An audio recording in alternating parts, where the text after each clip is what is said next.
Innal hamdalillah nahmaduhu wa nasta'inuhu wa nastaghfiruh wa na'udzu billahi min shururi anfusina wa min sayyiati a'malina may yahdihillahu fala mudhillalah wa may yudlil fala hadiyalah asyhadu an la ilaha illallah wahdahu la syarikalah wa asyhadu anna muhammadan abduhu wa rasuluh Allahumma salli ala Muhammad wa ala alihi wa ashabihi wa sallam.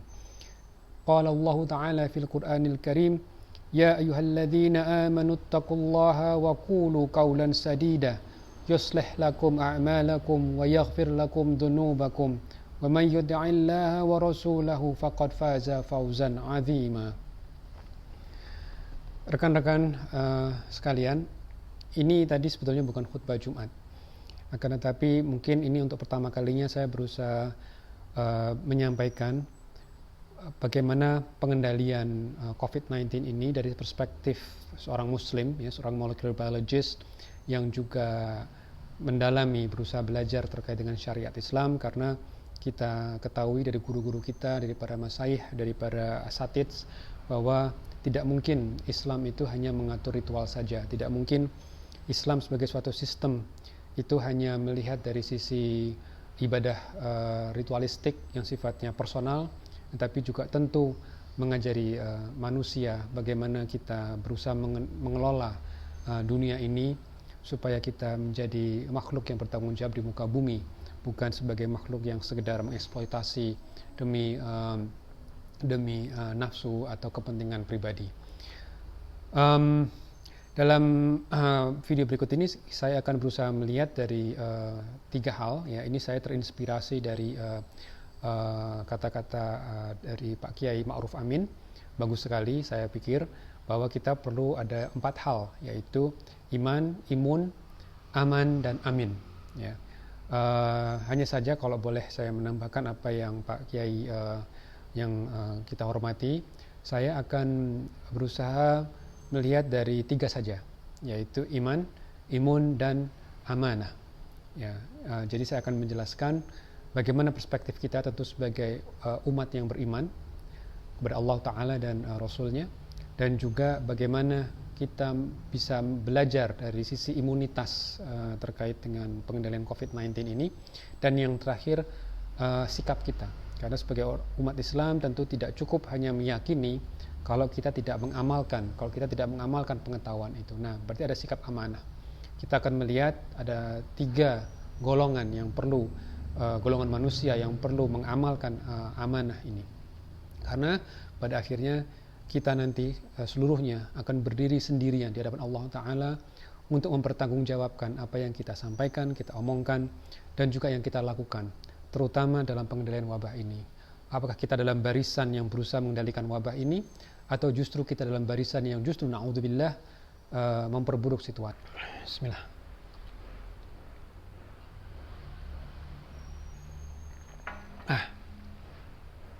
Ya, jadi apa yang mendorong saya untuk membuat video ini itu karena semalam sekitar jam 9 tiba ada WhatsApp message masuk, Mas mohon konsultasi.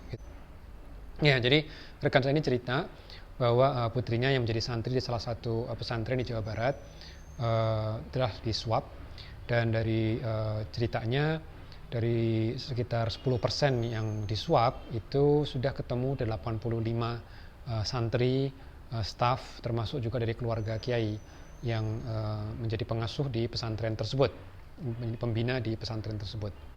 Jadi pertama kita terkait dengan iman, ya. Terkait dengan iman, kalau kita lihat di Quran di penghujung surat Al-Furqan di ayat 2, di situ dikatakan wa khalaqa kulla syai'in faqaddarahu taqdiran.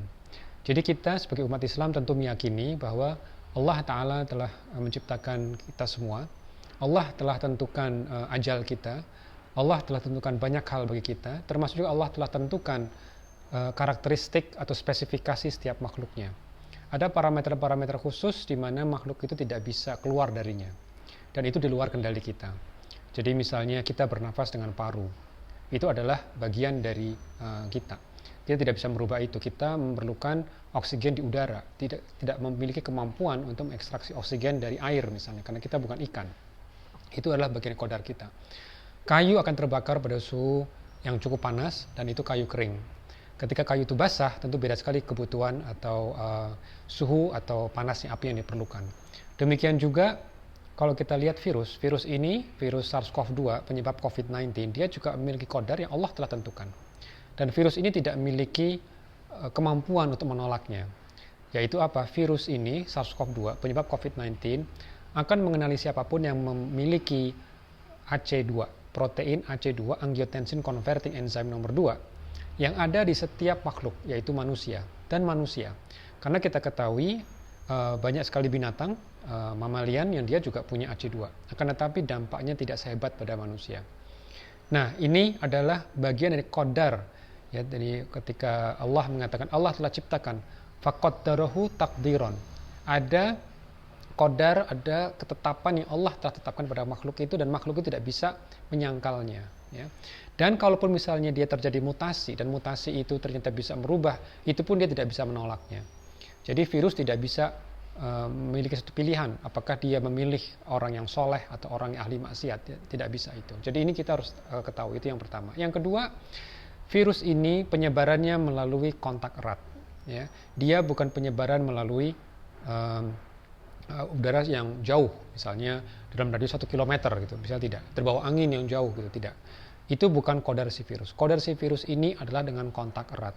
Jadi adalah justru penularannya oleh orang yang tidak memiliki gejala atau belum memiliki gejala, ya. Jadi kalau kita memahami dari qadar Allah ini, mudah-mudahan kita memahami bahwa penyakit ini penyakit yang real. Dan kita sekarang memiliki kemampuan untuk memvisualisasikannya, bahkan kita bisa membuat kopinya secara artifisial. Kita bisa membuat kopinya itu, ya. Jadi banyak sekali Allah telah tampakkan ayat-ayatnya, Allah telah tampakkan tanda-tandanya kepada kita manusia. Dan pertanyaannya, keimanan kita terhadap Allah Ta'ala inilah diuji. Bagaimana kita mengimani Allah, bagaimana kita mengimani apa yang telah Allah tetapkan pada makhluknya, ya. Dan ini nanti yang harus kita lihat dalam pengendalian wabah ini. Kita sekarang akan memahami bagaimana sistem imun kita.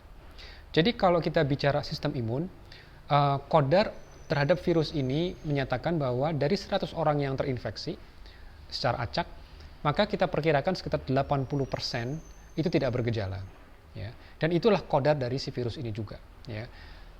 Untuk hal yang kita belum ketahui pasti, sekitar 20% akan mengalami gejala yang lebih serius, gitu. Nah, kita tidak tahu sampai sekarang apa itu penyebab dari 20% tadi itu. Nah, namun sejauh ini kita mengetahui sistem imun memang penting. Hanya saja yang kita perlu upayakan dalam sistem imun tubuh kita ini sebetulnya bukan serta-merta membangun atau mengkonsumsi hal-hal yang tanda kutip bisa memperkuat atau boosting immunity. Karena ahli immunologis, ya, ahli ilmuwan yang mempelajari imunologi sebetulnya tidak menyukai kata-kata memperkuat, ya, memperkuat imunitas, ya. Bukan itu yang sebetulnya diperlukan. Yang diperlukan adalah menjaga keseimbangan sistem imun. Jadi kita harus melihat Allah yang telah menciptakan tubuh manusia ini, termasuk perangkat sistem imunnya itu adalah sistem yang sangat kompleks dan sangat penting untuk bisa seimbang. Jadi kalau misalnya kita bayangkan ada pedal rem dan gas, ya. Keseimbangan itu bukan berarti kita injak rem dan kita injak gas secara bersamaan. Itu bukan keseimbangan. Sistem imun itu bekerja apabila dia melihat ada suatu patogen yang harus dikejar dan dimusnahkan, maka dia akan injak itu yang namanya pedal gas. Dia akan berusaha mengejar itu, ya, mengejar sampai tertangkap patogennya dan dia akan hancurkan, ya. Itulah di situ dia akan kejar. Akan tetapi setelah itu selesai, nanti sistem imun akan melakukan apa? Menginjak pedal rem. Supaya apa? Supaya seimbang kembali, ya. Jadi setelah gas dilakukan, setelah itu telah tercapai tujuannya, pedal rem akan diinjak, ya. Pedal gas ditarik. Sistem yang seimbang, bukan sistem yang tanda kutip kuat. Karena apa? Karena justru kalau kita lihat dari studi otopsi, jadi para jenazah COVID-19, ini juga menarik. Sebetulnya kalau kita lihat tidak ada orang yang meninggal murni karena COVID. Kita ketahui memang ajal itu Allah yang tentukan. Allah tentukan itu. Nah, akan tetapi kalau kita lihat bagaimana mereka meninggal, kita lihat dari studi otopsi menunjukkan bahwa sistem pernafasan baik dari orang yang memiliki diabetes, orang yang memiliki hipertensi, atau bahkan tidak ada komorbiditas sama sekali, itu sama. Jalannya sama, yaitu kerusakan paru. Nah, kalau kita perhatikan, ternyata di paru mereka itu ternyata menjadi sangat berat. Dan ketika mereka lihat lebih dalam lagi, di dalam paru itu banyak sekali sel neutrofil, limfosit, sel imun, banyak sekali di sana. Ini menunjukkan apa? Sistem imun mereka itu tidak lemah sama sekali. Justru bisa dibilang sangat kuat, sangat hipersensitif, gitu ya.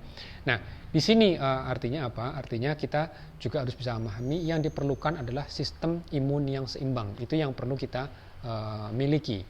Jadi sistem imun adalah sistem yang kompleks. Allah Ta'ala telah memberikan kita sistem yang kompleks, dan kita juga jangan istilahnya mempermainkan sistem imun kita, ya. Jangan kita langsung abai dengan protokol kesehatan, lalu kita anggap apa asupan kita yang kita lakukan, empon-empon tertentu misalnya, itu buat kita kebal. Sama sekali kita tidak ada bukti bahwa orang bisa mendapatkan kekebalan 100%, gitu ya. Karena apa? Karena kodar dari si virus mengatakan dia akan menyerang setiap sel yang memiliki AC2. Dan dari situ kita masih ada hal yang belum kita ketahui, bagaimana sebenarnya 80% orang mampu untuk mengendalikan, sementara yang 20% masih harus dirawat di rumah sakit, dan mungkin sekitar 5% akan meninggal. Innalillahi wa inna ilaihi raji'un. Nah, kalau kita tadi sudah mengetahui dari si iman, kita mengetahui mengenai imunitas, ya, jadi imunitas yang seimbang, ya, yang seimbang. Sekarang yang terakhir saya akan berbagi terkait konsep amanah.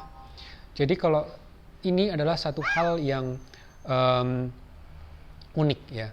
Manusia itu memiliki suatu pengetahuan, kemampuan untuk mengetahui, dan kemampuan untuk memiliki pilihan, ya. Ini berbeda dengan hewan. Hewan ini tidak memiliki pilihan.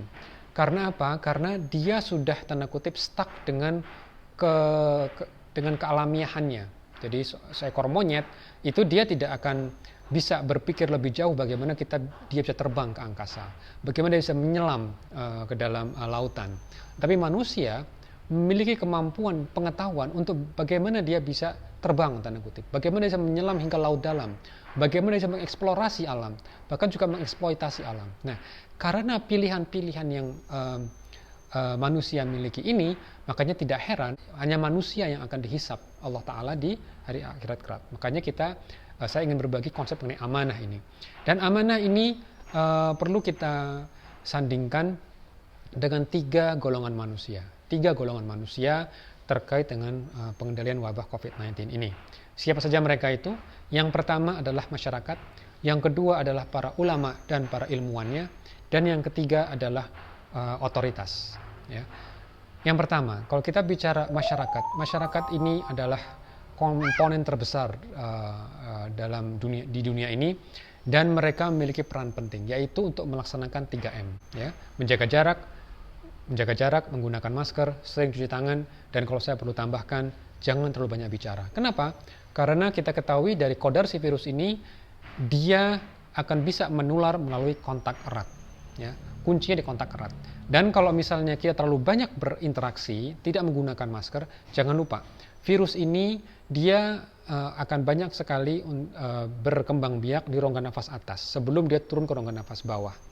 Ketika dia mulai berkembang biak di rongga nafas atas dan orang ini mulai bicara terlalu banyak tanpa masker, dia akan mudah sekali dengan serpian-serpian ludah, ya. Jadi kalau kita lihat banyak orang yang sangat bersemangat untuk berbicara sehingga keluar percikan-percikan ludah itu.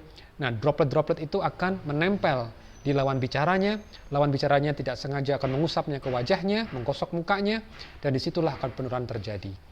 Golongan yang kedua adalah para pakar dan para ilmuwan. Ya, pakar dan ilmuwan mereka adalah para manusia yang telah Allah berikan keberkahan dalam memahami pengetahuan, memahami fakta, memahami dunia dengan ilmu yang mereka miliki. Nah, akan tetapi ilmu tersebut bukan hanya untuk mengisi waktu kosong misalnya, itu ilmu itu bukan hanya untuk meningkatkan pangkat dan derajat, atau hanya untuk mendapatkan penghasilan tambahan, atau hanya untuk menghiasi ijazah, sertifikat dan penghargaan, bukan.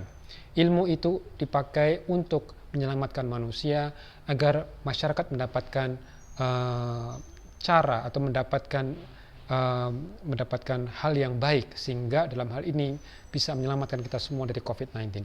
Maka penting para ilmuwan dan para ulama untuk memiliki integritas dalam menyampaikan pendapatnya. Sampaikan dengan bukti, sampaikan dengan apa yang Allah telah ajarkan, qul hatu burhanukum in kuntum shadiqin. Jangan sampai kita menjadi orang-orang yang Allah yang Allah tidak sukai, yaitu mereka yang menggunakan ilmunya bukan untuk menyelamatkan manusia, tetapi untuk mendapatkan kepentingan pribadinya. Dan itu akan sangat menjadi masalah besar bagi kita semua. Nah, yang ketiga, tadi adalah masyarakat, para ilmuwan dan para ulamanya.